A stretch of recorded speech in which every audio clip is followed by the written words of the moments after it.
अपने पसंदीदा YouTube channel Hindu धर्म ब्रह्मांडपदी श्री को सब्सक्राइब करें, वीडियो को लाइक और शेयर करें और हमारे नए नए वीडियो की सूचनाएं प्राप्त करने के लिए बेल आइकन का बटन दबाना न भूलें।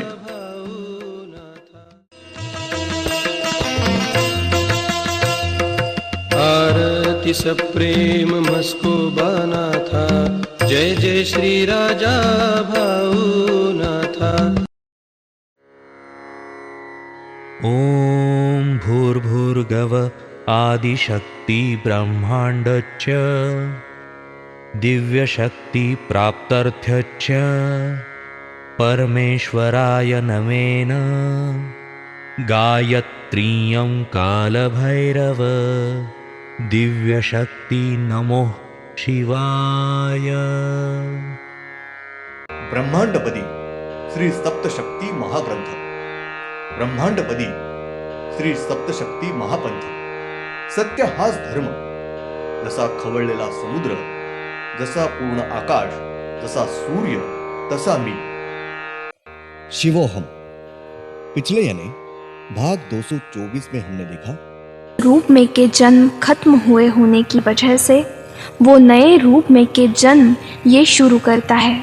इस समय उस जीव को, आत्मा को सब कीड़े के रूप में जन्म, यानी कि उदाहरणार्थ तिलचट्टा, खटमल, चींटी, मक्खी, मच्छर, चिलट, मच्छर वगैरह जन्म लेने पड़ते।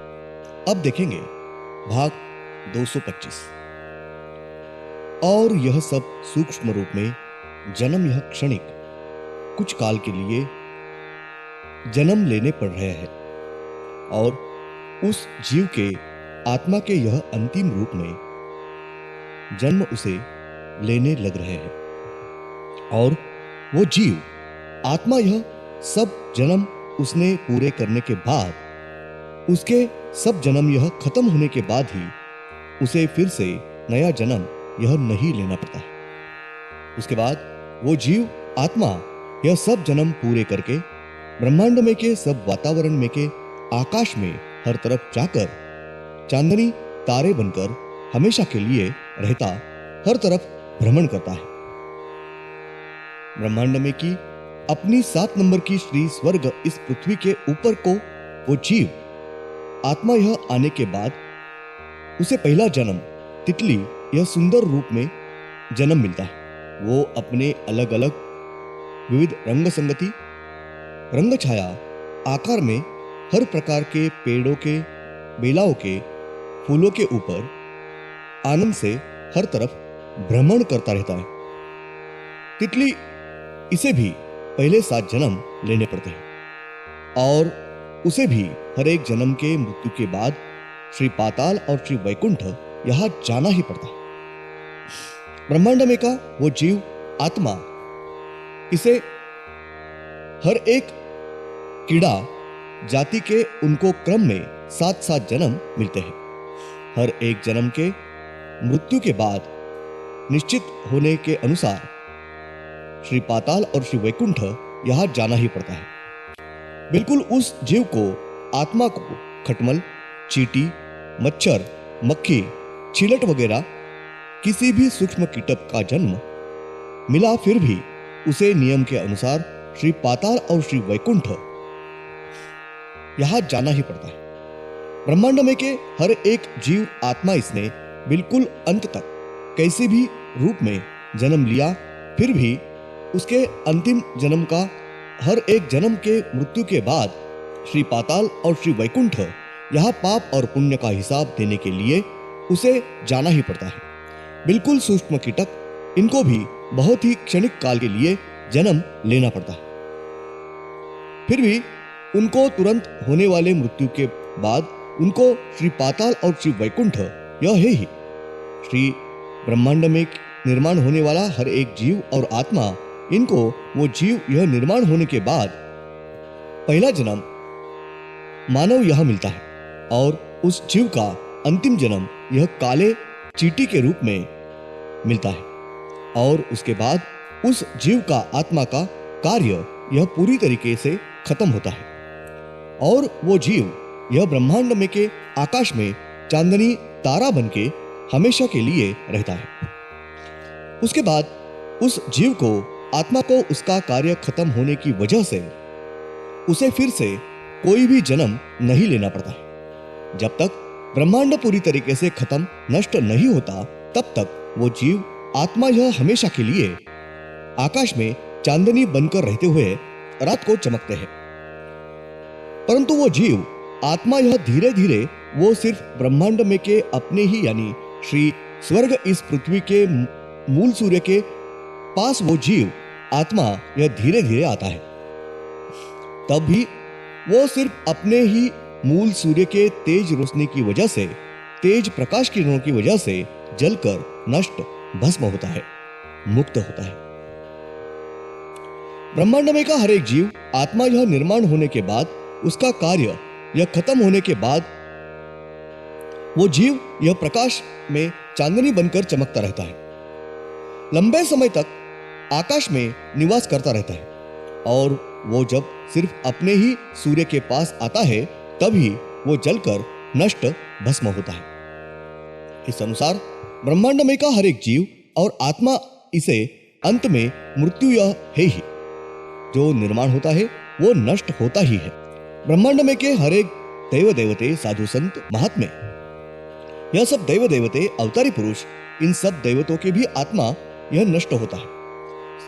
सिर्फ आत्मा, जीव नहीं, सिर्फ आत्मा ही नष्ट होता है और उन दैवतों के नाम से ही मूल प्रमुख चार शक्तियां यह उनके नाम से आगे का कार्य करते रहते हैं। ब्रह्मांड में के हर एक दैवतों का एक आत्मा उसके स्थान पर, देवस्थान, यहां हमेशा के लिए निवास करते हुए रुकता है।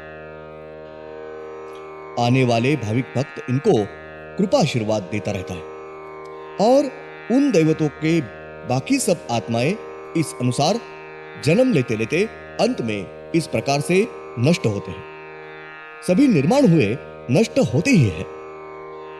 ब्रह्मांड में का वो जीव, आत्मा, यह अपनी यानी श्री स्वर्ग इस पृथ्वी के ऊपर को वो आने के बाद पहला जन्म, तितली यह अवतार इस रूप में जन्म लेता है। उसके बाद वो जीव यह अन्य कीड़ा जाति के हर एक 7 क्रम में जन्म लेता है और उसके अंतिम जन्म के मृत्यु के बाद हमेशा की तरह श्री पाताल और श्री वैकुंठ यहां जाकर वो आने के बाद वो जीव, आत्मा, यह सबसे ऊपरी छोर पर 12 नंबर के पृथ्वी पर वो आत्मा आता है और वहां इस अनुसार क्रम में सब जन्म लेता है। उसके बाद वो जीव, आत्मा, यह उसके नीचे की 11 नंबर, 10 नंबर, 9 नंबर और 8 नंबर के पृथ्वी पर आकर सब क्रम में जन्म लेता है। उसके बाद वो जीव, आत्मा, यह फिर से अपने पृथ्वी के ऊपर आकर क्रम में सब कीड़े जन्म लेता है। उसके बाद अपने पृथ्वी के सूर्य के पास 10 पृथ्वियां है, मांझ रूपी मानव वहां के 10 पृथ्वी पर क्रम से सब जन्म लेकर फिर से अपने श्री स्वर्ग इस पृथ्वी पर आकर सब जन्म लेता है।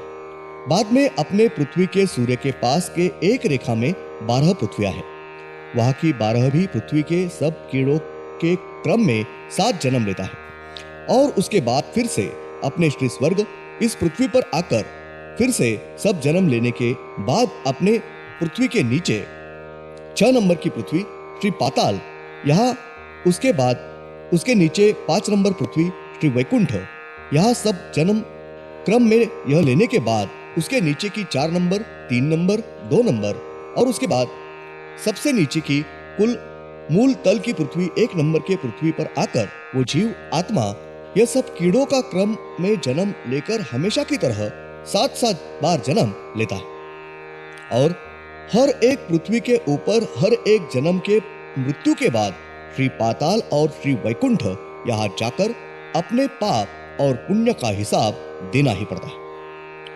ब्रह्मांड में सबसे नीचे मूल तल की 1 नंबर के पृथ्वी पर सब जन्म क्रम में पूरे होने के बाद उसके अंतिम जन्म के मृत्यु के बाद श्री पाताल और श्री वैकुंठ यहाँ सब हिसाब पूरे होने के बाद वो जीव, आत्मा, यह श्री वैकुंठ यहाँ से बाहर निकलने के बाद वो जीव, आत्मा, यह फिर से अपने ही यानी श्री स्वर्ग इसी पृथ्वी पर फिर से आता है। और वो जीव आत्मा यह फिर से तुरंत ही ऊपर आकाश में जाता है और वो जीव आत्मा अपने ही यानी ब्रह्मांड में मूल चंद्र के ऊपर जाकर वो चंद्र के अंदर पेट में प्रवेश करता है और कुछ काल शांति से ध्यान में बैठे रहता है। और वो जीव आत्मा यह पूरी तरीके से शांत होने के बाद कुछ काल के बाद वो चंद्र के अंदर पेट में फिर से बाहर निकलता है और वो जीव आत्मा यह ब्रह्मांड में के वातावरण में जाता है। धन्यवाद। अगले यानी भाग 226 में हम देखेंगे और वह वातावरण में जाने के बाद उस जीव की आत्मा की चांदनी तैयार होती है और वो चांदनी तारा लंबे समय तक आकाश में हर तरफ चमचम करते हुए भ्रमण करती रहती है और वो जब सिर्फ अपने ही यानी मूल सूर्य के पास धीरे धीरे आती है तब वो अपने सूर्य के तेज रोशनी की वजह से, प्रकाश किरणों की वजह से, तेजस्वी किरणों की वजह से जलकर भस्म होती है और उस आत्मा को हमेशा के लिए शांति मुक्ति मिलती है। ओम श्रीनाथ मस्कोबानाथ श्री राजा भावनाथ प्रत्यक्ष